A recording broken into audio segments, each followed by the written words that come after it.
الحمد لله وكفى وسلام على عباده الذين اصطفى أما بعد قال الله تبارك وتعالى أعوذ بالله من الشيطان الرجيم بسم الله الرحمن الرحيم كونوا ربانيين وقال تبارك وتعالى واتبع سبيل من أناب إلي صدق الله العظيم اللهم صل على سيدنا محمد وعلى آل سيدنا محمد وبارك وسلم اللهم صل على سيدنا محمد وعلى آل سيدنا محمد وبارك وسلم اللهم صل على سيدنا محمد وعلى آل سيدنا محمد وبارك وسلم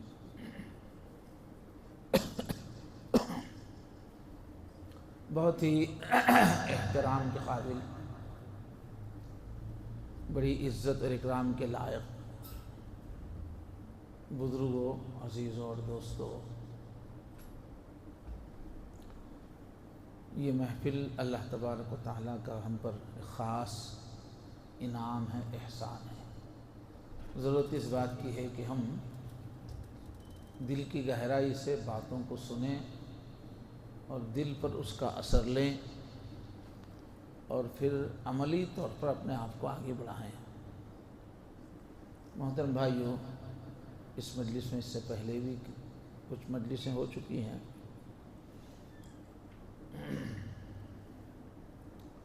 اہل اللہ کی طرف سے، اللہ کے بندوں کی طرف سے جو بات چلائی جا رہی ہے اور جو قرآن مجید کا پیغام ہے، تمام نبیوں کا پیغام ہے، وہ یہ ہے کہ تم اے ایمان والو پوری طرح اللہ کے ہو جاؤ، آدھے ادھورے نہیں، پورے کے پورے اللہ کے ہو جاؤ۔ تم ربانی بن جاؤ، فرماتے اللہ تعالیٰ، رب والے، بالکل اللہ سے جڑے ہوئے بن جاؤ، اللہ کے بن جاؤ۔ جیسے جب شیطان نے کہا، آدم علیہ السلام کو سجدہ نہیں کیا تھا، جب دھتکار گیا، اس کو دھتکارا گیا تو کہا تھا کہ میں انسانوں کو بھٹکاؤں گا، آگے سے، پیچھے سے، دائیں سے، بائیں سے، ہر طرف سے آؤں گا اور بھٹکا کے سب کو گمراہ کر دوں گا اکثر۔ تو اللہ نے فرمایا کہ میرے بندوں پر تیری نہیں چلے گی، فرمایا جو میرے ہو جائیں گے ان پر تیری نہیں چلے گی، تو وہ میرے بندوں میں شامل ہونا ہے۔ اور اسلام کا جو مقصود ہے، نبی انبیاء کرام جو دنیا میں آئے ہیں، ان کی جو دعوت ہے وہ چند نیکیاں کرنے کی ترغیب نہیں ہے کہ چند نیکیاں کر لیں ہم، چند برائیاں ہم چھوڑ دیں اور پھر کام ختم ہو جائے، یا صرف ہم عبادات کچھ انجام دیں، کام ختم ہو جائے۔ وہ بات ایسی نہیں ہے۔ اللہ کا جو مطالبہ ہے، میں نے تم کو سب سے زیادہ چاہا ہے انسان، تم بھی سب سے زیادہ مجھ سے محبت کرو، اور میں نے تم کو بنایا ہی اس لیے ہے کہ ہمیشہ کے ساتھ اپنی جنت میں، گویا اپنے گھر میں رکھ لوں تم کو۔ تم ایسی ویسی معمولی چیز نہیں ہو، جیسے میں ہمیشہ رہنے والا ہوں، تم بھی میرے ساتھ ہمیشہ ہی رہنے والے ہو۔ کتنی بڑی بات ہے، ہمیشہ رہنا ہے۔ کبھی جنت میں جانے کے بعد کبھی موت ہے ہم لوگوں کو؟ اب تصور کرو، ہمیشہ رہنا کیسی عجیب بات ہے، ہمیشہ۔ اور ہمیشہ جو ہم کو رہنا ہے آگے چل کر، وہ کوئی مجبور انسان کی طرح نہیں رہنا ہے۔ جو ہمیشہ کی زندگی ہوگی اس میں نہ بیماریاں ہوں گی، نہ کوئی ذمہ داری ہوگی، نہ کوئی بے بسی ہوگی، نہ کوئی لمیٹیشن ہوگی، بہت عزت کے ساتھ رہنا ہے، بہت زیادہ پاورز کے ساتھ رہنا ہے، یعنی اتنا پاور اللہ دیں گے تم جو سوچو وہ ہو جائے گا۔ کتنا بڑا پاور ہے! تم جو چاہو وہ ہو جائے گا، کتنا بڑا پاور ہے! یعنی یہ تو بادشاہی ہے کہ آدمی جو چاہے وہ ہو جائے، تو بادشاہی ہے۔ یعنی پاورز بھی لا انتہا اور پیریڈ بھی لا انتہا، اور زندگی کا اسٹینڈرڈ بھی بہت اونچا۔ اللہ کے ساتھ ایسے پاورز کے ساتھ رہنا ہے تو کتنا بڑا درجہ ہے انسان کا، کیسا مستقبل ہے انسان کا۔ تو اللہ کہتے ہیں پہچانو اپنے آپ کو، میں نے تم کو بہت بڑی چیز بنایا، تم اپنی قیمت نہیں سمجھ رہے ہو۔ اب جب ہمیشہ کے لیے رہنا ہے، بہت غیر معمولی پاورز کے ساتھ رہنا ہے، اور اللہ کے ساتھ رہنا ہے، ہم اللہ کو دیکھ رہے ہوں گے، اللہ سے باتیں ہو رہی ہوں گی، عرش ہمارے سروں پہ ہوگا، ایسے زندگی گزارنا ہے، وہ بھی ہمیشہ کے لیے۔ تو نبیوں کا کہنا اتنا ہی ہے کہ اتنے بڑے راج کے لیے پرسنالٹی بنا کے آؤ، بول رہے ہیں، چونکہ تمہارا رتبہ بہت بڑا ہے، بہت اختیارات ملنے والے ہیں، ذرا اپنے آپ کو سدھار کر ایک ڈسپلن والی زندگی سیکھ کے آؤ۔ اب یہ اپنا کرناٹک کا علاقہ ہے، ٹیپو سلطان کے واقعات سے واقف ہوں گے لوگ۔ تو ان کے والد نے، چونکہ آگے چل کے بیٹے کی ہاتھ میں حکومت آنے والی ہے، تو والد کی بہت سخت تربیت کی تھی، بہت بھوک کی، پیاس کی، پیاسے رہنے کی، بھوکے رہنے کی، سخت محنت کی، بہت ٹریننگ دی تھی ان کو، اس لیے کہ بھائی یہ میرے بعد یہ بچہ سنبھالے گا، اس کو غصے پہ کنٹرول ہونا چاہیے، اس میں بہت ٹالرنس، تحمل ہونا چاہیے رعایا کو لے کے چلنے کے لیے، اور پورے اختیارات مل جائیں گے تو اس کو اپنے اوپر قابو ہونا چاہیے بہت زیادہ، اور اس کو رعایا کا ہمدرد ہونا چاہیے۔ کتنی صلاحیتیں، کتنی زبردست تربیت ہو تو ایک آدمی کے حوالے سلطنت کی جا سکتی۔ تو پہلے کے جو بادشاہ لوگ اچھے ہوتے تھے وہ بچوں کی بہت تربیت کرتے تھے، غیر معمولی صبر، برداشت، لیڈری کی صلاحیت ان کے اندر پیدا کرتے تھے۔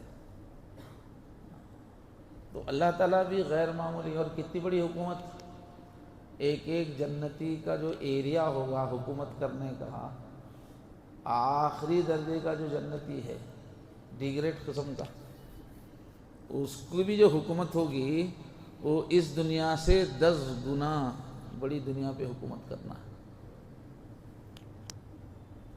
اور کیسا حکومت کرنا ہے؟ بالکل شانتی، امن، وہ فساد، گڑبڑ برداشت کرنے کی دنیا نہیں ہو، وہاں ٹینشن، ظلم، کوئی مایوس ہو، کوئی اداس ہو، کوئی محروم ہو، سیاسی کشمکشیں چل رہی ہوں، ویسے نہیں، وہ دارالسلام ہے، وہ وہاں جا کے ایسی حکومت کرنا ہے کہ کہیں ذرا سی بھی بے چینی نہ ہو، کسی کو تھوڑی سی بھی بے چینی نہ ہو، کسی کو محرومی نہ ہو، اتنا بڑا راج چلانا ہے جا کے۔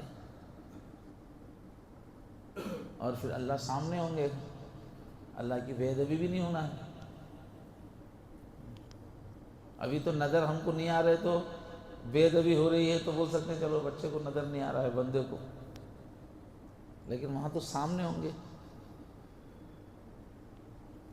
تو ہمارا جو مستقبل ہے آئندہ کا بہت اونچا ہے، ہمارا مقام اللہ نے بہت اونچا طے کیا ہے۔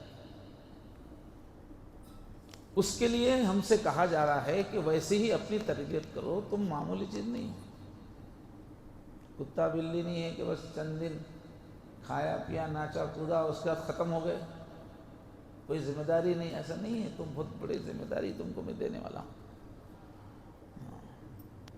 تو اس کے اعتبار سے اپنی پرسنالٹی بناؤ بول رہے ہیں، اسی پرسنالٹی ڈیولپمنٹ کے پروگرام کا نام ہے اسلام۔ ایسی شخصیت بنے کہ ہمیشہ راج کر سکے، اللہ کے ساتھ رہ سکے، ایسی پرسنالٹی بنانا۔ اب اللہ کے ساتھ رہنا ہے تو ہمارا اخلاق بھی اللہ سے ملتا جلتا رہنا پڑے گا۔ ایک بہت سچے کے ساتھ ایک بڑا جھوٹا ہمیشہ رہ سکتا ہے کیا؟ تھوڑی دیر کے لیے برداشت کر سکتا ہے سچا ایک جھوٹے کو۔ ایک بہت ایماندار کے ساتھ ایک بہت بڑا بے ایمان ہمیشہ رہ سکتا ہے کیا؟ ایک بہت نیک کے ساتھ ایک بہت برا ہمیشہ رہ سکتا ہے کیا؟ تھوڑی دیر کے لیے ہم برداشت کر سکتے ہیں، لیکن ہمیشہ کا جس کو ساتھی بنایا جائے اس کو تو ڈھونڈ کر بنایا جاتا ہے کہ نبھ سکے۔ تو یہ انبیاء جو دنیا میں تشریف لائے اصل میں ویسے ہی انسانوں کی تیاری کے لیے آئے، خلیفۃ اللہ، اللہ کے نائب کی تیاری کے لیے آئے، اللہ کی جنت آباد کرنے کے لیے، اللہ کے ہم نشین بنانے کے لیے آئے۔ اللہ ابھی تک اکیلے ہیں، تنہا ہیں، اللہ ابھی تک ہزاروں پردوں کے پیچھے ہیں، اللہ نے اب تک اپنا چہرہ نہیں کھولا ہے، اپنی محفل آباد نہیں کی ہے، اکیلے ہی ہیں ابھی۔ لیکن اللہ محفل آباد کرنا چاہتے ہیں، آگے ہمیشہ کی محفل آباد کرنا چاہتے ہیں۔ کوئی بھی کب تک اکیلا رہنا پسند کرے گا؟ جس کے اندر ہر جوہر ہے، ہر کمال ہے، حسن ہے، وہ اکیلے رہنا چاہے گا کیا؟ ہمیں سے کوئی پسند ہے کیا کمرے میں باندھ کے رکھ دیں گے تم کو ہمیشہ کے لیے رہو؟ خاص طور پہ جس کے اندر بہت صلاحیتیں ہیں، قابلیتیں ہیں، زبردست علم ہے، ہنر ہے، خوبصورتی ہے، اس کو بولے کہ ہم تم کو کمرے میں بند کر دیتے، رہو گے، رہے گا کیا؟ تو اللہ تبارک و تعالی اپنی محفل سجانا چاہتے ہیں ہمیشہ کی۔ اس محفل کے لیے، محفل بغیر ہم نشینوں کے رہتی ہے کیا؟ ہم نشین چاہیے اللہ کو۔ وہ ہم نشین کیسا چاہیے؟ جو اللہ کے ساتھ رہنے کے لیے سوٹ کر سکے، اس کا دماغ بہت بڑا ہو، جس کی سوچ بہت اونچی ہو، جس کا مزاج بہت اعلیٰ ہو، جو اچھی طرح کنٹرول رکھتا ہو اپنے اوپر۔ بادشاہ کے درباری جو ہوتے ہیں نا، وہ کتنے سدائے ہوئے ہوتے ہیں۔ آپ لوگوں نے بادشاہوں کے قصے سنے ہوں گے، شہنشاہوں کے، ان کے دربار میں بیٹھنے والے وزراء، امراء کیسے ٹرینڈ ہوتے تھے، وہاں بات کرنے کے کتنے آداب ہوتے تھے، وہاں اٹھنے بیٹھنے کے کتنے آداب ہوتے تھے۔ کیوں؟ شہنشاہ کا دربار ہے۔ تو ہمارا یہ جو دین ہے، ہم جو آ کے جو نمازیں پڑھ رہے ہیں اس کا مقصود کیا ہے وہ ہم کو معلوم رہنا چاہیے۔ اتنے سال سے نماز پڑھ رہے ہیں، کیوں پڑھ رہے ہیں؟ ابھی تک کینہ ویسے ہی ہے، چھوٹا دل، کسی نے ایک مرتبہ تکلیف دے دی تو زندگی بھر یاد رکھ رہے، ایسا کیا تھا، ایسا کیا تھا، ایسا کیا تھا، دل میں کینہ پال رہے ہیں۔ ایسے کینے والے جنت میں جائیں گے تو وہ جنت رہے گی؟ پھر کینے والے جہاں چار بیٹھے ہوئے ہیں وہاں پر سکون رہ سکتا ہے؟ سازشیں نہیں ہوتی وہاں پہ؟ حسد والے کوئی ذرا سکون میں ہے، ترقی کر رہا ہے تو برداشت نہیں کر رہے ہیں۔ یہ حسد والے جنت میں جائیں گے تو جنت کا ماحول برقرار رہے گا؟ حسد والے کچھ نہ کچھ دل توڑنے والی حرکتیں کریں گے تو وہ دارالسلام کہاں رہے گی پھر وہ؟ تو ہم جنت کی تیاری کے لیے نماز ہے، یہ ایسی زندگی بنے کہ آدمی جنت میں رہے، فساد نہ بچائے وہاں جا کے، وہاں کے سکون کو، وہاں کی محبت کی فضا کو، وہاں کی آپسی عزت کی فضا کو برباد نہ کرے۔ اس کے لیے نماز پڑھائی جا رہی ہے۔ اللہ نے کیا فرمایا نماز کی تاثیر؟ ان الصلاۃ تنہا عن الفحشاء والمنکر، سچی نماز ہر برائی کو ختم کر دیتی ہے زندگی سے، ہر بے حیائی کو ختم کر دیتی ہے۔ یعنی اپنے مقام سے گری ہوئی ہر حرکت بے حیائی ہے۔ حیا کس کو بولتے ہیں؟ حیا صرف سیکس کے معاملے میں نہیں ہے، حیا ہر چیز میں۔ کوئی جو ہے اپنے گھر کے بڑوں کے سامنے الٹی سیدھی بات کر دے، وہ تو کیا کیسا بے حیا ہے، ابا سے ایسا بات کرتا کیا وہ؟ تو اپنے رتبے سے گری ہوئی کوئی بھی حرکت بے حیائی ہے۔ تو اتنے دن سے نماز پڑھ رہے ہیں، ہم کو مقصد ہی نہیں معلوم۔ ایسی شخصیت بنے جو جنت میں اللہ کے ساتھ رہ سکے، اس کے لیے نماز ہے۔ پوری زندگی میں سے کھوٹ نکل جائے، کہیں کھوٹ نہ رہے، اس کو کہتے ہیں نماز، وہ ہے مقصود نماز کا۔ تو نماز کیا ہے؟ کوئی پورے دین پر لانے والی روزانہ کی ایک مشق ہے۔ اور یہ پورا دین کیا ہے؟ پورا دین جو ہے یہ اللہ کا رنگ ہے، فرمایا صبغۃ اللہ، یہ اللہ کا رنگ ہے۔ پورے مفسرین نے تشریح کی ہے، صبغۃ اللہ سے مراد کیا ہے؟ اللہ کا دین ہے، یعنی اللہ کا جو مزاج ہے وہی اس دین میں ڈھل گیا ہے۔ تو دین میں ڈھلنا کا مطلب اللہ کے مزاج میں ڈھلنا ہے۔ اور دن آیا ہی اس لیے ہے کہ جنت اللہ کی آباد ہو سکے، جنتیوں کو تیار کرنے کے واسطے آئے اللہ کے نبی سارے انبیاء۔ اب ہم لوگوں کے دماغوں میں ایسی غلط فہمی ہے کہ ایک چھوٹی لسٹ ہے کچھ نیکیوں کی، یہ ضروری ہے، یہ ہمارے پاس ہے۔ ایک چھوٹی چھوٹی لسٹ ہے کے پاس برائیوں کی، یہ نہیں ہونا چاہیے، بس وہی ہماری نظر میں پورا دین ہے، وہی ہماری دینداری کا مقصود ہے۔ کیا وہی شراب نہیں پینا، زنا نہیں کرنا، ڈاکہ نہیں ڈالنا، ننگے نہیں پھرنا، ایسے کچھ موٹی موٹی چیزیں ہمارے ذہن میں، اس کو ہم سمجھتے یہی دین ہے۔ نہیں، یہی دین نہیں ہے۔ دین تو اللہ کے رنگ میں رنگنے کا نام ہے، اس لیے کہ وہاں اللہ کے ساتھ رہنا ہے۔ تخلقوا باخلاق اللہ، اللہ کے اخلاق اپنے اندر پیدا کرنا ہے، اس لیے کہ وہاں اللہ کے جو 99 نام بتائے گئے ہیں، تو اس میں علماء نے لکھا کہ اس لیے بتائے گئے ہیں کہ اس کا رنگ اپنے اندر پیدا کرو۔ وہ سخی ہے تو تم بھی سخی بنو، وہ پاکیزہ ہے تو تم بھی پاکیزہ بنو، وہ بہت معاف کرنے والا ہے تو تم بھی معاف کرنے والے بنو، وہ بہت برداشت کرنے والا ہے، حلیم ہے تو تم بھی بنو۔ تو اللہ کی صفات جمال اس لیے بیان کی گئی ہے تاکہ وہ رنگ ہمارے اندر پیدا ہو۔ تو دین کا مقصد ہے ربانی بن جانا، اللہ کے ہو جانا پوری طرح، یعنی کہ کئی شیطانی صفتیں اپنے اندر سالوں سے پال رہے ہیں اور سمجھ رہے ہیں کہ ہوگا میرا کام، نہیں۔ تو قرآن کی پکار کیا ہے؟ اللہ کے ہو جاؤ، کیونکہ اللہ کے ساتھ رہنا ہے۔ تو کیا اس کے لیے اللہ سے شدید محبت رہنا۔ جنت میں رہنے کی بنیادی شرط کیا ہے؟ وہ اللہ کے دیدار کی جگہ ہے، وہ محبت والے ہی آنا ہے۔ آپ کو محبت ہی نہیں تو کیوں آئیں گے وہاں؟ جب آپ تڑپتے ہی نہیں اللہ کے دیدار کے لیے، ایک مہینہ ہو گیا راتوں میں آپ کو رونا نہیں آ رہا، اللہ میں آپ کو کب دیکھوں۔ اب ہمارا بیٹا جو ہے چند مہینے پہلے کمانے کے لیے سعودی عرب گیا ہے، وہ جیسے پڑھائی گھر میں ہی ہوئی، پڑھائی ہوتے ہی جو ہے وہ آئی ٹی کی نوکری گھر میں ہی بیٹھ کے 7-8 سال کیا، اس کو جانے کی ضرورت ہی نہیں پڑی۔ اب اس میں شادی ہو گئی، بچہ، اب جو ہے گیا ہے وہ کئی دن کے بعد، چند مہینے ہوئے، مگر ہم لوگ کتنا یاد کرتے رہتے، بچہ کب آتا کب آتا۔ اپنے بچے کو دیکھنے کی خواہش، بیوی کو اپنے شوہر کو دیکھنے کی خواہش۔ ہر محبت کرنے والے کو اپنے محبوب کو دیکھنے کی خواہش ضرور ہوتی ہے۔ ہر شریف انسان کو اپنے محسن کو دیکھنے کی خواہش ضرور ہوتی ہے۔ تو اللہ کو دیکھنے کی خواہش میں ہم لوگ گزشتہ 1 مہینے میں کتنی بار روئے؟ اکیلے میں آنسو آئے؟ گزشتہ 1 سال میں کتنی بار روئے اللہ کو دیکھنے کے لیے؟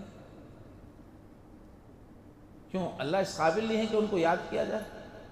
بیٹا یاد کرنے کے قابل ہے، شوہر یاد کرنے کے قابل ہے، تو اللہ اس سے بڑھ کے محسن نہیں ہے؟ ہمارے پاس جو کچھ ہے کس کا ہے؟ سب کچھ تو اسی کا ہے، اور کتنے پیار سے پال رہے ہیں، کتنی عطاؤں کے ساتھ۔ لکھنا بیٹھے تو لکھ نہیں سکتے، اتنے احسانات ہیں، پھر وہ کیوں یاد نہیں آتے؟ پھر ان سے ملاقات کے لیے دل کیوں بے چین نہیں ہوتا؟ جنت انہی لوگوں کے لیے ہے جو اللہ سے ملنے کے لیے تڑپتے ہیں، وہاں دیدار کی جگہ ہے۔ تو بہرحال دوستو، شدید محبت، دین کا مطلب کیا ہے؟ اللہ سے شدید محبت والے بن جاؤ، پوری پرسنالٹی کو ٹھیک کرو، اللہ کے اخلاق اپنے اندر پیدا کرو۔ حضور کیا فرمائے؟ بعثت لأتمم مکارم الاخلاق، میں دنیا میں اس لیے بھیجا گیا کہ اعلیٰ درجے کے اخلاق پیدا کروں۔ مقصد ہی ہے اللہ کے ساتھ میل کھائیں، ایسے اخلاق پیدا کرنے کے لیے آیا ہوں میں، مکارم اخلاق وہ پیدا کرنے کے لیے آیا ہوں۔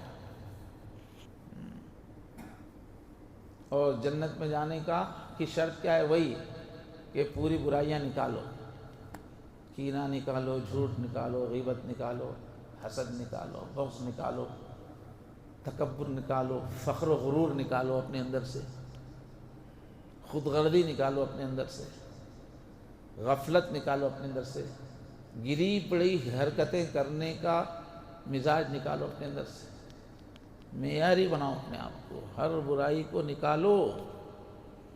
ذالک جزاء من تزکیٰ، یہ جنت اسی کا بدلہ ہے جو اپنے کو پاک کر کے آئے، اپنی پرسنالٹی کو بنا کے آئے۔ تو کاش یہ بات ہمارے ذہن میں بیٹھے کہ دین کا مقصود ایک کامل انسان بنانا ہے، کچے پکے ادھورے لوگ بنانا مقصود نہیں ہے دین کا۔ تو سچے تعلق کا مطلب کیا ہے؟ اب اسی سچے تعلق کے کئی نام ہیں الگ الگ لیول سے۔ تقویٰ اسی کا ایک نام ہے قرآن مجید میں، احسان اسی کا نام ہے، ایسے رہنا جیسے اللہ کو ہم دیکھ رہے ہیں، ویسے اخلاق بن جائے، ویسی کیفیت، احسان اسی کا نام ہے۔ اسی کا ایک نام ہے تزکیہ، اسی کے ایک لیول کا نام ہے قرب الہی، مقرب، والسابقون السابقون اولئک المقرب، جو اللہ کے قریبی بندے ہیں، اللہ کو اپنے قریب محسوس کرنے والے۔ کئی نام ہیں، اس کو جو ہے اصطلاحاً جو ہے ٹرمنالوجی کے طور پر نسبت بولتے ہیں، اللہ سے رشتہ صحیح بننا۔ تو حضرت مولانا اشرف علی تھانوی رحمۃ اللہ علیہ نے وہ بات کو مختصر انداز میں، جامع انداز میں بولنے میں ماہر ہیں۔ تو اللہ سے بندے کا رشتہ کیسا ہونا ہے جو چاہا گیا ہے، کیا ہے؟ فرمایا بندے کی طرف سے دو چیزیں پیش کرنا ہے، جواب میں اللہ کی طرف سے دو چیزیں ملتی ہیں، تو یہ ہے صحیح رشتہ۔ ایک کیا ہے؟ بندے کے اندر سے نسیان ختم ہو جائے، عصیان ختم ہو جائے، سچا تعلق۔ ایک تو کیا ہے؟ بھول کی کیفیت نہیں، ہر وقت اللہ کی یاد کی کیفیت رہنا۔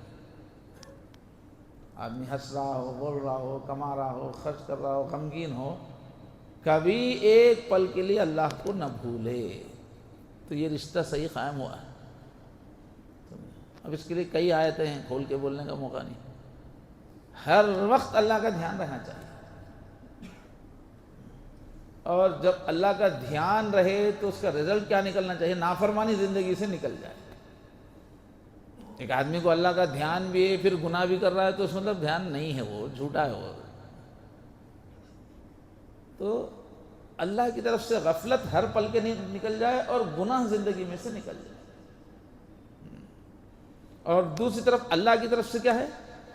اللہ کی طرف سے رضا کا اعلان، میں تم سے راضی ہو گیا۔ جیسے صحابہ کے نام کے ساتھ ہم لوگ رضی اللہ عنہ بولتے ہیں، اللہ بندے سے راضی ہو جائے کسی سے مستقل، اور پھر اللہ خود اس کی حفاظت شروع کر دیتے ہیں کہ اس کو شیطان نہ بھٹکائے۔ تو بندے کی طرف سے دو چیزیں، اللہ کی طرف سے دو چیزیں، یہ جب چھوتی ہیں تو صحیح رشتہ گویا بن گیا، سچا تعلق بن گیا۔ تو اس کے واسطے دو کام کرنا ہے ہمارے اندر، ایک تو ہے روح ہے اور ایک ہے نفس ہے۔ روح تو وہ ہے جو اللہ کی پھونک ہے ہمارے اندر، جس کے اندر ساری کی ساری بھلائیاں ہیں، اللہ کا اخلاق ہے اس کے اندر پہلے سے، ہماری روح ایسی ہے۔ تو روح کو تو اندر کچھ بھی نہیں رہتا، اس نفس کے ساتھ رہنے کی وجہ سے، دنیا میں رہنے کی وجہ سے، غفلت کی وجہ سے روح کے اوپر سے کچھ میل جم جاتا ہے، غفلت نفس کے ساتھ رہنے کی وجہ سے روح کے اندر خرابی نہیں گھستی، اوپر جو ہے۔ تو روح کا ہوتا ہے تصفیہ، خالی اوپر کا غلہ بس دھول بہت آسان ہوتا ہے، تصفیہ ہے۔ جیسے کار کے آئینے کے اوپر دھول بیٹھ گئی تو اس کو کوئی آئینے کو نکال کے واشنگ مشین میں ڈال کے دھونے کی ضرورت نہیں ہے، سمجھے؟ ایک پیپر لے لیا، اس کو پوچھ دے تو آئینہ پاک ہو جائے گا کار کا، اس لیے کہ آئینے کے اندر نہیں گئی دھول، دھول اوپر ہے، صرف کوئی کپڑا لے کے آپ اس کو پوچھ دیجیے وہ چلا جائے گا۔ تو روح کا معاملہ اتنا ہی سمپل ہے، روح کے اندر تو اللہ ہی کی فطرت ہے، نیکی نیکی ہے، بس ایک غفلت کی وجہ سے، نفس کے ساتھ رہنے کی وجہ سے برائیوں اوپر آتی ہیں۔ جب تھوڑی سی مشق اللہ کی یاد کی جائے تو وہ صاف ہو جاتا ہے آئینہ۔ تو یہ ہماری روح ہے، اس کا کرنا ہے تصفیہ، اوپر سے بس دھول ہٹا دینا ہے۔ اب دوسرا ہمارے اندر ہے نفس، یہ جو ہمارا جو جسم ہے، جس کو کھانے کی ضرورت ہے، پانی کی ضرورت ہے، لباس کی ضرورت ہے، مکان کی ضرورت ہے، تسلی کی ضرورت ہے، یہ ساری چیزیں جو ہماری کمزوریاں خرابیاں ہیں، اس کا تعلق نفس سے ہے۔ اس نفس میں البتہ اندر تک گھسی ہوئی ہیں بیماریاں، تو نفس کا تزکیہ ہوتا ہے، روح کا تصفیہ ہوتا ہے، اوپر سے صاف ہوتا ہے، نفس کا اس میں اندر گھس جاتی ہے، اس کے اندر تک کینہ، بغض، حرص اندر تک گھسا ہوا ہے نفس کے اندر، کنجوسی، فخر، غرور، یہ نفس میں اندر تک گھسا ہوا ہے۔ جیسے کپڑا میلا ہو جاتا نا تو اس کو دوسرا کپڑا لے کے اوپر سے ایسا پوچھ دیے تو صاف ہوتا ہے کیا؟ اس کو کیا ہے، پانی میں ڈال کر کچھ سرف ڈال کے ہاتھوں سے مارنا پیٹنا یا پھر مشین میں ڈال کے پھرانا پڑتا ہے، تو اندر کا میل تب نکلتا ہے۔ تو ہمارا نفس جو ہے اس کا تصفیہ کرنا، تزکیہ کرنا پڑتا ہے، اندر سے میل نکالنا ہے، محنت ہے اس کی۔ تو ہماری روح کی تو ترقی صرف ذکر سے ہو جاتی ہے، مگر ہمارے نفس کو ٹھیک کرنے کے واسطے مجاہدے کرنے پڑتے ہیں، یعنی محنت اٹھانی پڑتی ہے۔ جیسے نفس کے تزکیے کے لیے اللہ تعالیٰ کیا کرے، روزہ رکھوا رہے دن بھر، رمضان ایک اس کا ایک نمونہ ہے کہ نفس کو ٹھیک کرنے کے لیے کیسی محنت ہے۔ تو اس کے لیے دن بھر روزہ ہے اور رات میں نیند کم کر دے اللہ تعالیٰ، چلو کھڑے ہو جاؤ، تراویح پڑھو، رات میں جاگو۔ تو یہ مجاہدہ کرنا پڑتا ہے نفس کو، المجاہد من جاہد نفسہ فی طاعت اللہ، اللہ کی اطاعت پر لانے کے لیے نفس سے کشمکش، اسٹرگل، ٹگافر کرنا پڑتی ہے، وہ ادھر کھینچا وہ ادھر کھینچنا پڑتا ہے۔ تو مجاہدہ ہے اس میں۔ مجاہدہ کیا ہے؟ سب سے پہلا مجاہدہ ہے کھانے کا، کہ کھانے کے بارے میں آدمی شرائط کا خیال رکھے اور روزے رکھے کثرت سے۔ تو رمضان میں سب سے پہلا آئٹم کیا ہے؟ روزے کا ہے، بھوکا رکھو، پیاسا رکھو نفس۔ دوسرا اس میں ہوتا ہے قلت منام، نیند میں کمی کرنا، ڈاکٹر جتنے بولتے اس سے کم نہیں کرنا۔ تو زیادہ سونا جو ہے وہ انسان کو ناکارہ بنا دیتا ہے، سست بنا دیتا ہے، آخرت کی تیاری میں ڈھیلا کر دیتا ہے۔ پہلا علاج ہوتا ہے کھانے پہ، قلت طعام۔ اب ایسے ایسے اللہ والے گزرے ہیں، وہ الگ الگ زمانہ تھا، لوگوں کے خواہ تھے۔ امام غزالی لکھتے اپنی کتاب میں 16 دن آدمی نہ کھائے، 17ویں دن آدمی کھانا کھائے بولتے مجاہدے۔ تو یہ اول درجے کا مجاہدہ ہوتا ہے۔ 3 دن میں 1 بار کھائے تو یہ درمیانی مجاہدہ ہے، اور 1 دن میں کوئی 2 تو ان میں تو انسان ہی نہیں ہے، اس کا حساب ہی نہیں ہے۔ اور اب بس بنگلور میں شاید 1 دن میں 4 بار کھاتے ہوں گے، میں سنا ایسا، دوسرے علاقوں میں 3 وقت کا کھانا رہتا، یہاں عصرانہ بھی ایک کمپلسری رہتا، بلکہ سنا میں مجھے پوری معلوم 4 بجے کے ٹائم پہ بھی کچھ کھانے کا رواج ہے۔ تو امام غزالی تو بولتے کہ نفس کو سیدھا کرنا ہے تو 16 دن کے بعد کھانا۔ وہ زمانہ تھا، ہوا تھے، لوگوں نے مشقیں کی۔ سب سے پہلے حضور کی امت میں سب سے پہلی جو بدعت نئی چیز جو آئی ہے وہ پیٹ بھر کے کھانا ہے۔ صحابہ کے زمانے میں کوئی بھی انسان پیٹ بھر کے کھاتا ہی نہیں تھا، پیٹ بھرنے سے پہلے رک جاتا تھا، اور بھوک لگنے سے، تیز بھوک لگنے سے پہلے کھاتا نہیں تھا۔ یہ حضور کے سماج کا ماحول تھا اس زمانے۔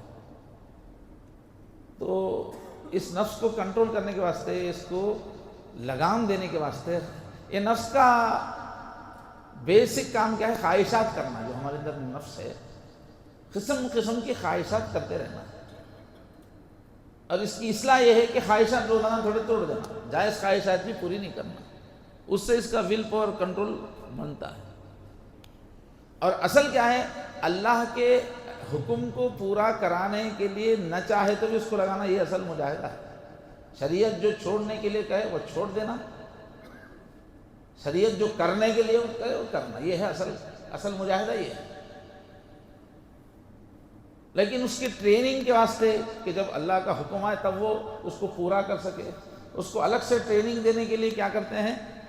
یہ 4 مجاہدے کراتے ہیں۔ پہلے کھانے کا مجاہدہ کہ کھانا جو ہے کم کھاؤ، اور دوسرا ہے نیند کا مجاہدہ، کم سو، اور تیسرا ہے کم بات کرو، باتیں کم کرنا۔ اس میں بہت حدیثیں ہیں، فضائل ہیں، خاموش رہنے کے، من سمتا نجا۔ اور فرمایا اکثر لوگ جو جہنم میں جائیں گے زبان کی وجہ سے ہی جائیں گے۔ ہم لوگ کیا سمجھتے ہیں کوئی بڑا مسئلہ ہی نہیں ہے، زبان بات کرنے میں کیا پریشانی ہے؟ بھائی بات کرنے سے کسی کا کیا نقصان ہے؟ بات ہی تو کر رہا ہوں، جبکہ سب سے زیادہ جہنم میں لے جانے والی چیز اس کا گفتگو ہے۔ دنیا میں فساد مچانے والی، بگاڑ مچانے والی زبان ہے،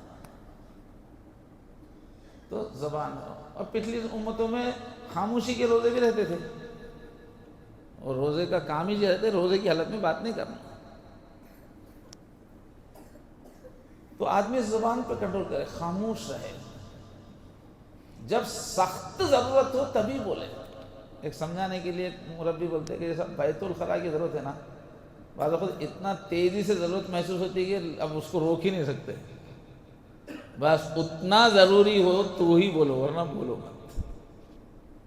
بس بولنے کے لیے ان کی بہت شریعت میں تعلیمات ہے، غیبت سے بچنا، فخر سے بچنا، کسی کا مذاق اڑانے سے بچنا، بہت ساری چیزیں ہیں زبان کے سلسلے میں، تب جا کے آدمی ایک صحیح انسان بنتا۔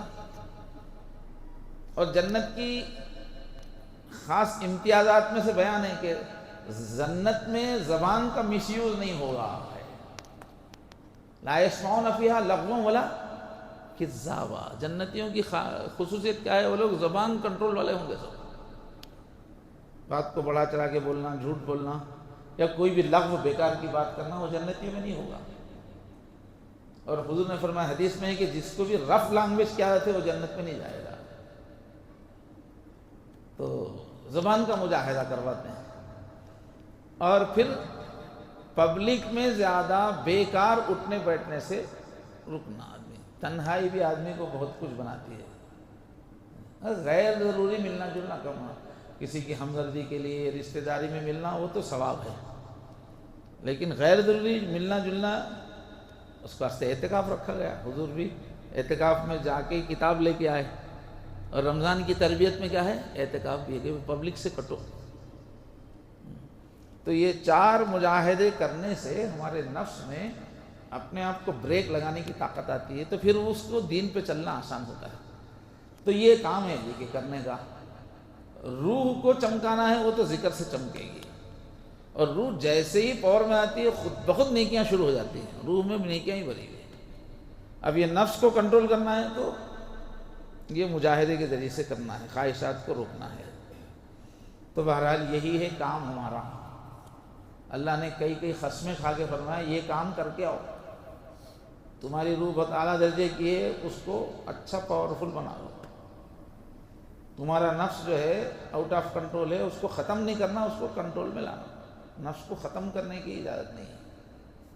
نفس خوشی کے ہمیں شادی نہیں کر لے تو نہیں، اجازت نہیں ہے۔ میں ہمیشہ روزہ رہوں گا، اجازت نہیں ہے۔ نفس کا حق ہے۔ میں بالکل نہیں سوؤں گا، نہیں، اجازت نہیں ہے۔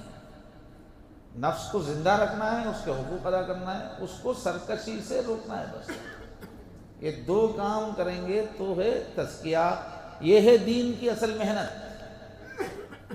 نبیوں کی اصل محنت یہ ہے، آخری جو درجے کی محنت ہے وہ تزکیہ ہے۔ جنتی انسان تیار کرنے کا ایک چھوٹا سا پروگرام میں نے پیش کیا شارٹ میں۔ جنتی بننے کا مطلب کیا ہے، اسلام کا مطلب کیا ہے، کس طرح اپنے اندر کی اچھائیاں ابھرتی ہیں، کس طرح اپنے اندر کی خرابیاں صاف ہوتی ہیں، اس کا بیسک میں نے بتا دیا۔ تو یہ ہے اسلام کا مقصود۔ اللہ سے سچا تعلق بناؤ، ربانی بنو، جنتی انسان بن کے آؤ۔ اسی سچے تعلق کا ایک نام قرآن میں نور ہے۔ نور، نور کہا گیا کہ پہلے جو مردہ تھا پھر ہم نے اس کو زندگی دی، اب وہ لوگوں میں ایک نور کے ساتھ چلتا ہے۔ اور من کان میتا فاحییناہ وجعلنا لہ نورا یمشی بہ فی الناس۔ اس طرح کسی کا اللہ سے صحیح تعلق بنانا تو اس کا نام اللہ نے رکھا ہے نور۔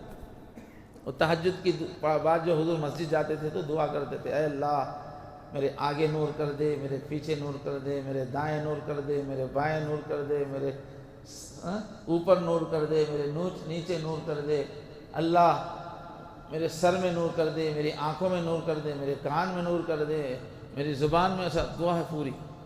اے اللہ میری ہڈیوں میں نور کر دے، اے اللہ میری نس نس میں نور کر دے، ریشے ریشے میں نور کر دے۔ تو یہ اس کو نور کا لفظ ہے۔ اللہ سے سچے تعلق کا ایک نام ہے نور، نورانی بننا۔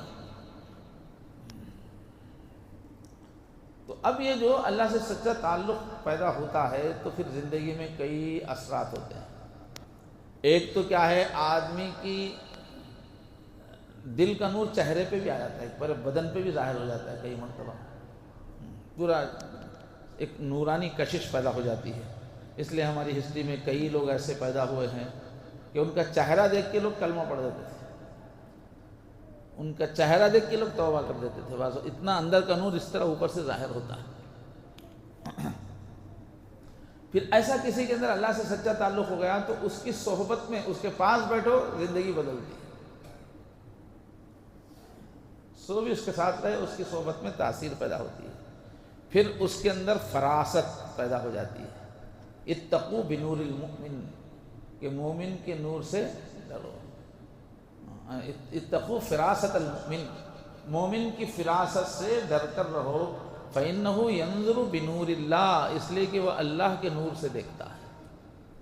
تو اس کا اللہ سے سچا تعلق، قرب الہی کا تعلق قائم ہو گیا، اس میں ایسی فراست بھی پیدا ہو جاتی ہے۔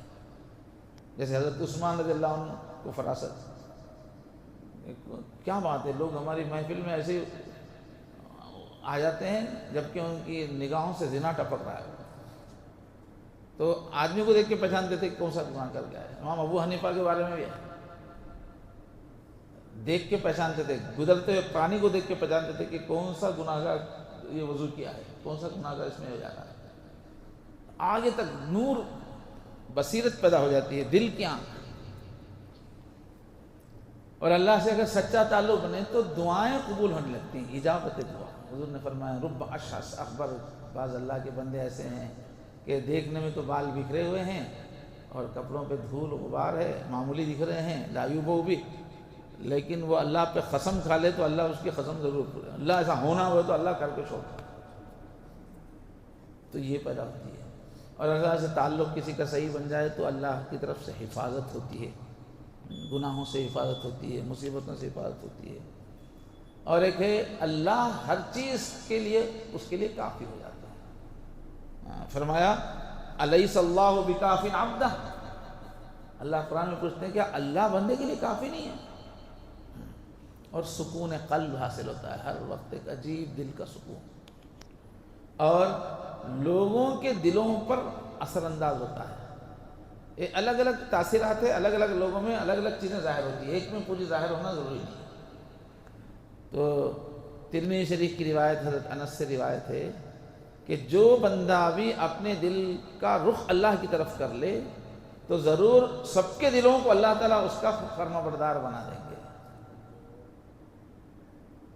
تب یہ جتنے اولیاء اللہ پہلے گزرے ہیں وہ جدھر دیکھتے تھے زمانہ پورا ادھر دیکھتا تھا، ویسی ان کی حکومت چلتی تھی بغیر فوج کے، ایسی تاثیر تھی ان کے قلوب کی، سب کے قلوب پہ ان کی حکومت چلتی ہے۔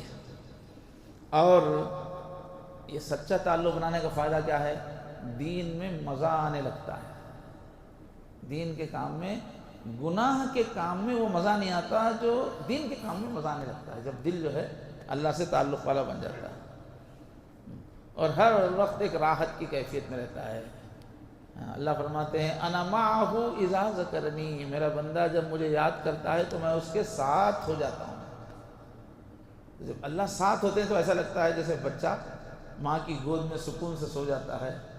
اللہ کی معیت کا، ساتھ کا احساس ایسا سکون دلاتا ہے، اور جنت کا مزہ دنیا ہی میں آنا شروع ہو جاتا ہے جس کا اللہ سے تعلق بن جائے۔ ذکر کا مزہ، ابن قیم جو بہت بڑے محدث ہیں، انہوں نے لکھا کہ ایک مزہ وہ ہے جو یہاں کی چیز نہیں ہے، وہ جنت کی چیز ہے، لیکن اللہ نے دنیا میں بھی وہ ایک مزہ رکھا ہے، اور وہ مزہ ہے اللہ کی یاد کا مزہ۔ جس کا دل ذکر سے پاک ہو جائے، ذکر کی مٹھاس جب آنے لگے تو پھر جنت کا مزہ یہیں شروع ہو جاتا ہے، عجیب سرور کی کیفیت رہتی ہے۔ اسی کو دیکھ کے شاہ ولی اللہ رحمۃ اللہ علیہ فرماتے تھے کہ ہمارے سینے میں وہ خزانہ ہے کہ اگر یہ پتہ چل جائے تو یہ مغل بادشاہ سے فوجیں لے کے آ جائیں گے وہ خزانہ چھیننے کے لیے، اتنی بڑی دولت ہمارے سینے میں ہے۔ اور آدمی کی زندگی میں ایسی برکت آتی ہے کہ اس کی نسلوں تک برکت چلتی ہے، بچوں میں، پوتوں میں، نواسوں میں، ایک بھی ہے۔ جیسے سورہ کہف میں حضرت موسیٰ علیہ السلام نے جا کر کچھ یتیموں کا خزانہ، وہ دیوار گر جاتی تو باہر آتا، تو حضرت خضر اور حضرت موسیٰ علیہ السلام نے اس خزانے پہ دیوار اٹھا کے اس کو چھپا دیا تاکہ محفوظ رہے۔ وہ کیوں کیا؟ تو فرمایا یہ کچھ یتیموں کا مال ہے، ان کے جو باپ تھے وہ نیک تھے، اس واسطے باپ نیک تھے تو بچوں کے خزانے کی حفاظت کے لیے وقت کے نبی کو بھیج دیا۔ اب مفسرین یہ لکھتے ہیں کہ وہ جو باپ بول رہے نا، وہ 7ویں پشت کا دادا تھا، وہ جن کا خزانہ بچانے کے واسطے موسیٰ پہنچ گئے تھے، وہ وارثوں کا کون سے باپ تھے؟ وہ 7ویں پشت کے باپ تھے۔ 7ویں پشت میں نیک آدمی گزرا تھا تو بعد کی 7ویں پشت کے مال کی حفاظت ہو گئی۔ ایسی برکت اللہ تعالیٰ بعض وقت نصیب کرتے ہیں۔ تو بہرحال یہ نسبت ہم کو حاصل کرنا ہے، ایسا چاہیے، ایسا خزانہ ہے جو ہر ایک کے لیے کھلا ہے اللہ کی طرف سے، آگے بڑھے تو یہ آدمی میں کیا صفات؟ فنائیت پیدا ہوتی ہے۔ جب اللہ سے سچا تعلق بنتا ہے تو فنائیت پیدا ہوتی ہے، بس اللہ ہی کی رضا اپنی رضا بن جاتی ہے، ہر تمنا دل سے رخصت ہو گئی، اب تو آجا، اب تو خلوت ہو گئی، اللہ کی رضا اپنی رضا ہو جاتی ہے، ایسا آدمی فنا ہو جاتا ہے، اور ہر کام اس کی نیت اللہ ہی کے لیے کرتا ہے، وہ ہر کام، کسی کو کچھ دے رہا ہے تو اللہ کے واسطے، ہنس رہا ہے تو اللہ کے واسطے، اس کا ہر کام صرف اللہ کے لیے ہو جاتا ہے۔ اور کیا ہوتا ہے؟ اس کو ہمیشہ اللہ میرے ساتھ ہیں اس کا احساس ہونے لگتا ہے۔ ایسے ساتھ ہیں وہ تو بولنے نہیں آتا ہے، اس لیے کہ وہ ایک عجیب کیفیت، لیکن اس کو محسوس ہوتا ہے ہر وقت کہ اللہ میرے ساتھ ہیں۔ اب جب اللہ میرے ساتھ ہے کی کیفیت طاری ہو جاتی ہے تو گناہ نہیں کر پاتا، ساتھ رہے جب کیسا کرے گا گناہ، ایسا ادب آ جاتا ہے۔ وہی کیفیت پیدا کرنے کے لیے نماز ہے، ان تعبد اللہ کانک ترا، ایسے نماز پڑھو گویا کہ تم اللہ کو دیکھ رہے ہو۔ ایسے اللہ کے ساتھ ہونے کا احساس، اور پھر جو ہے ایسے تعلق ہو جائے تو گناہ سے بھی حفاظت ہوتی ہے۔ اور شریعت میں جو چیز ناپسندیدہ ہے اس کی طبیعت میں بھی وہ ناپسندہ ہو جاتی ہے۔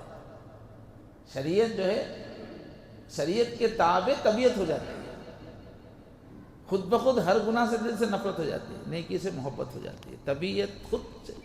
حضور نے فرمایا کہ تم میں سے کوئی بھی اس وقت تک مومن نہیں ہے جب تک کہ اس کی طبیعت میری لائی ہوئی شریعت کے تابع نہ ہو جائے،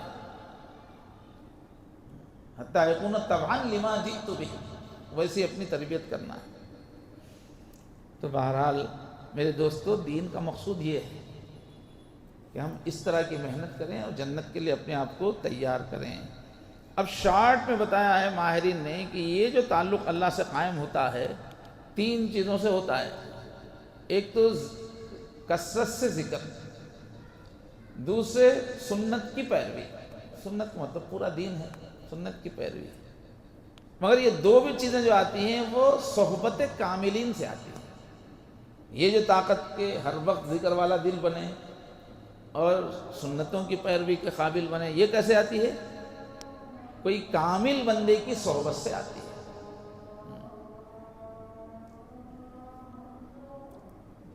یہ اسی مسجد کی اذان ہو رہی ہے، اذان کا جواب دیجیے، بہت زیادہ ثواب۔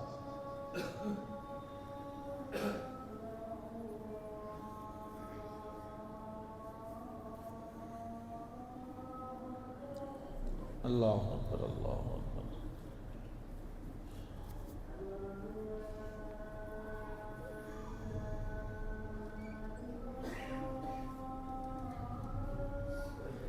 اشہد ان لا الہ الا اللہ،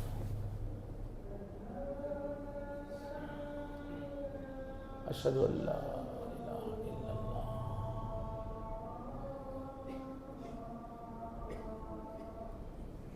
اشہد ان لا الہ الا اللہ۔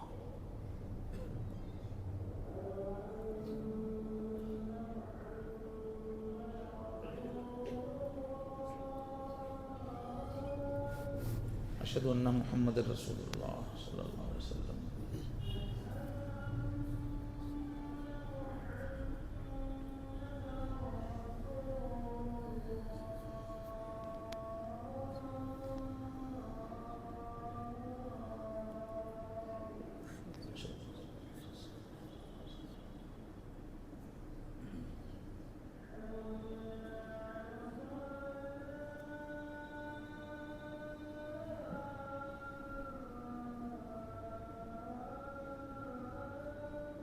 لا حول ولا قوة الا باللہ۔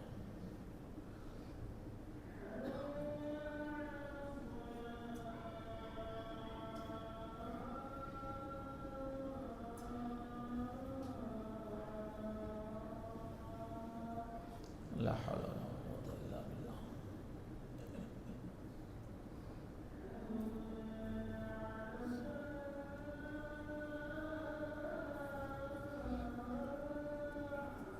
لا حول ولا قوة الا باللہ۔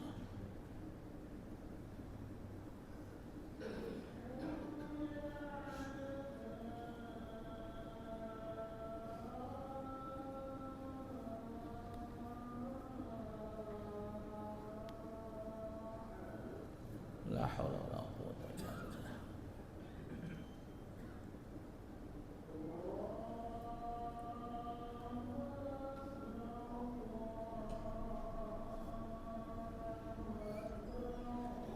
اللہ اکبر، اللہ اکبر۔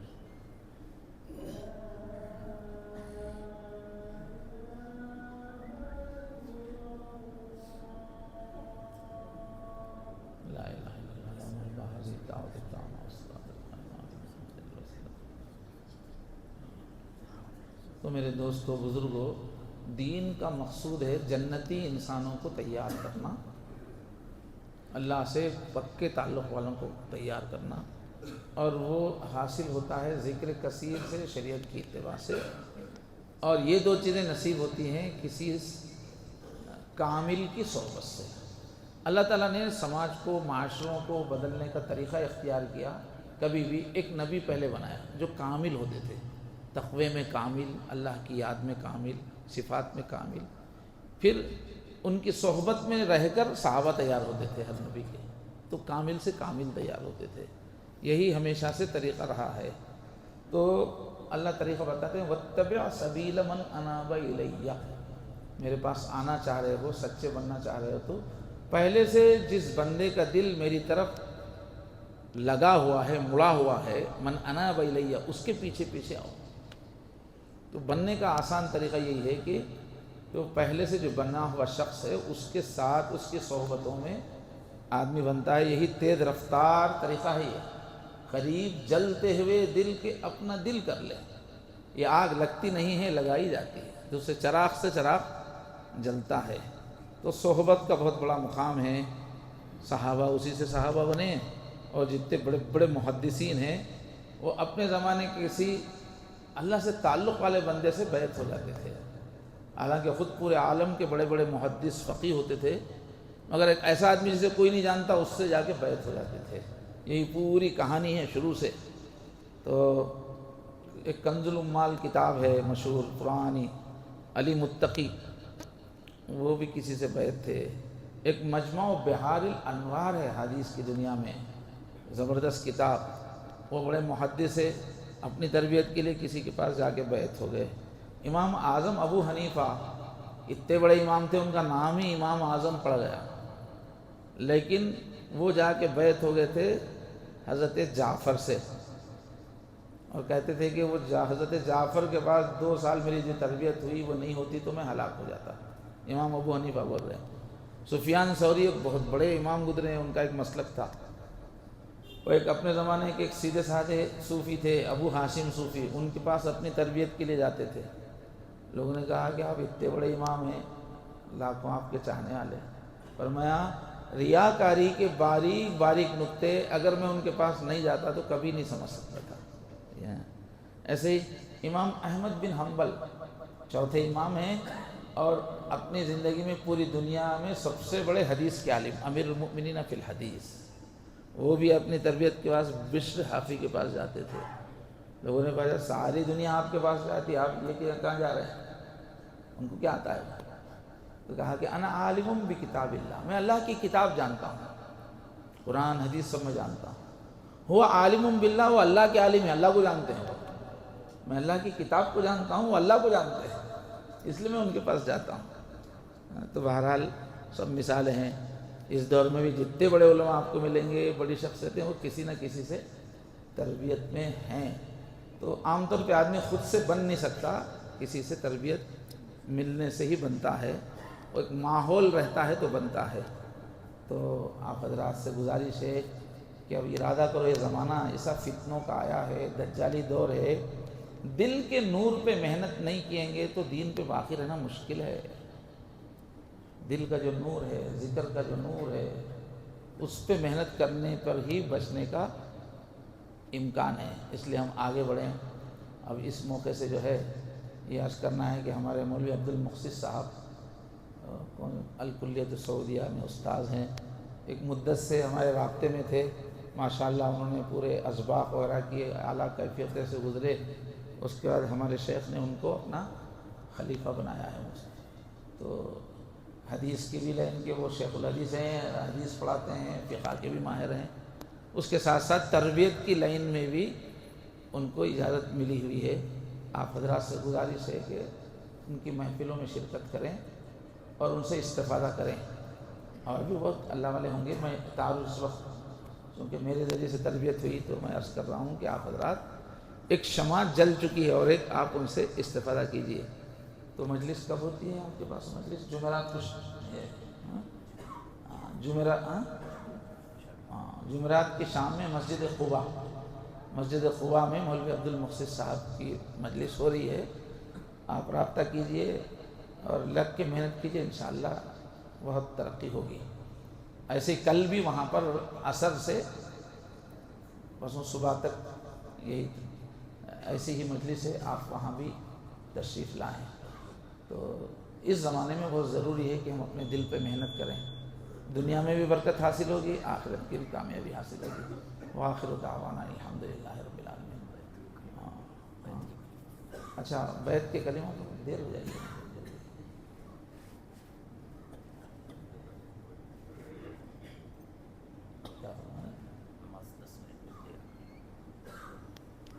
اور میں نے 10 منٹ لیٹ کر دی جائے گی نماز. تو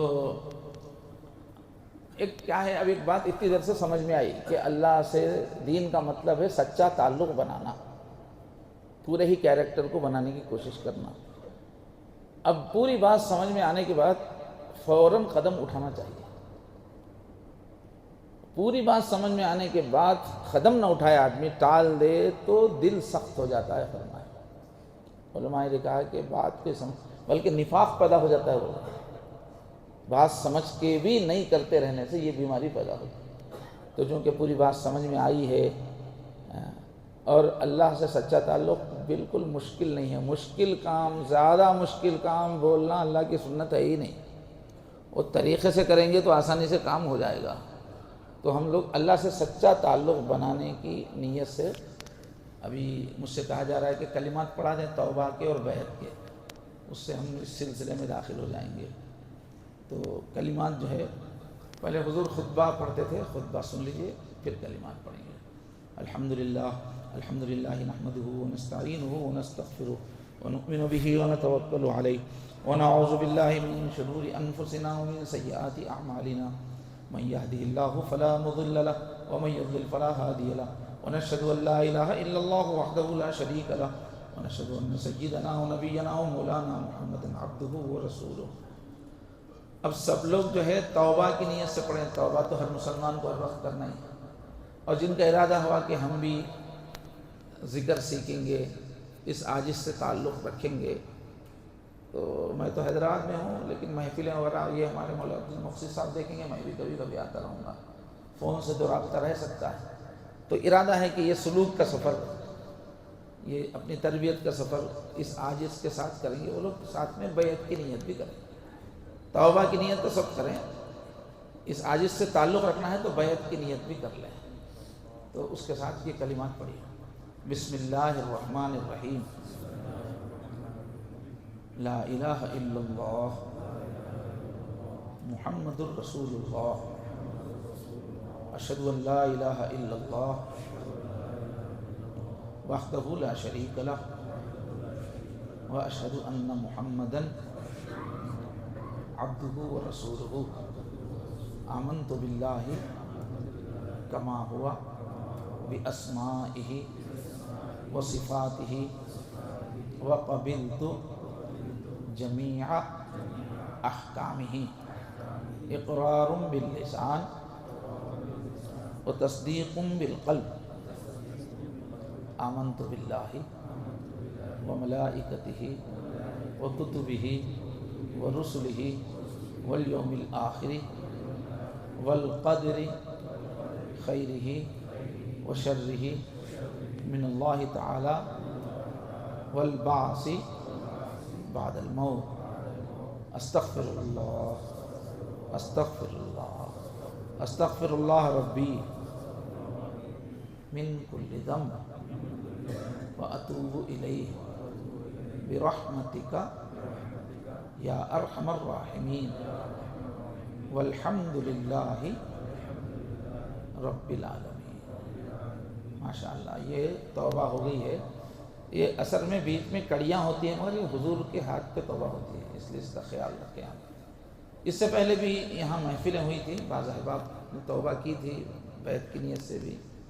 ان کو چاہیے کہ ہفتے میں ایک مرتبہ مجلس کہیں بیٹھیں. مولانا کے مشورے سے آپ نے ذمہ داری بھی لی تھی. ہفتے میں ایک مرتبہ بیٹھنے سے یہ یاد رہتا ہے کہ میں نے یہ لائن اختیار کی ہے، ذکر کرنا یاد آتا ہے. ہفتے میں ایک مرتبہ بیٹھیں، تھوڑی دیر کتاب پڑھیں، پھر اپنا اپنا مراقبہ کر کے دعا کریں. اس سے انشاءاللہ ذکر کی توفیق ہوگی. تو ابھی بھی جتنے لوگوں نے بیعت کی نیت سے پڑھا ہے وہ مولانا کے پاس نام لکھائیں اور جو ہے تربیت کے سفر کو شروع کریں. باقی ہدایات آپ کو ملتی رہیں گی. سبحان اللہ وبحمدہ سبحانک اللہم وبحمدک ونشہد ان لا الہ الا انت نستغفرک ونتوب الیک.